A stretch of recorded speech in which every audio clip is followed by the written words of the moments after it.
In this lesson, we're going to look at the hierarchy of an argument, the internal structure that leads to the conclusion, right? So we now know that arguments are made up of premises and conclusions, and the premises work together to support the conclusion. And it's a fairly obvious point, but what you might not have thought about is that it's never the other way around. The conclusion receives support, but gives none.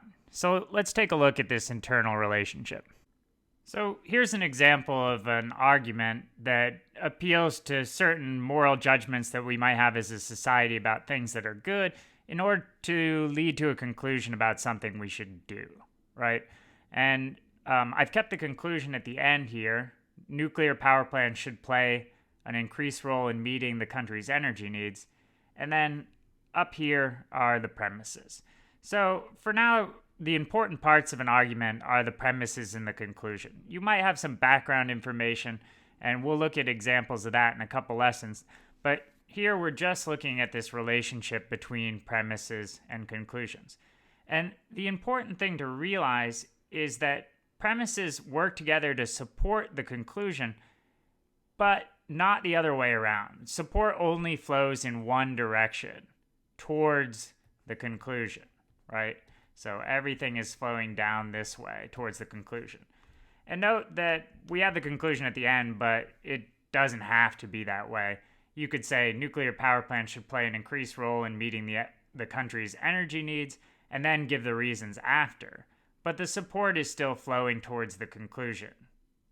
When you're talking about reasons why we should accept this conclusion, it then makes sense to say this stuff. This is what's providing the backing there. So if I were to ask why should nuclear power plants play an increased role in meeting the country's energy needs, I could say things like, well, despite incidents in the past, modern plants are very safe. The relationship doesn't work in reverse, right? So if I were to say why, despite incidents in the past, are modern power plants extremely safe, it wouldn't really make sense to say, well, because nuclear power plants should play an increased role in meeting the country's energy needs. That it doesn't work flowing backwards like that. Again, try it with another premise. Why are nuclear power plants something that produces a tremendous amount of energy with very little waste and emissions? Because nuclear power plants should play an increased role in meeting the country's energy needs?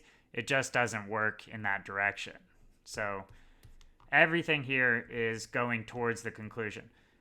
If you need a good way to visualize this hierarchical structure, think of conclusions in arguments like the roof of a house. Premises provide the support that keeps that house up. So again, the support flows in one direction towards the conclusion.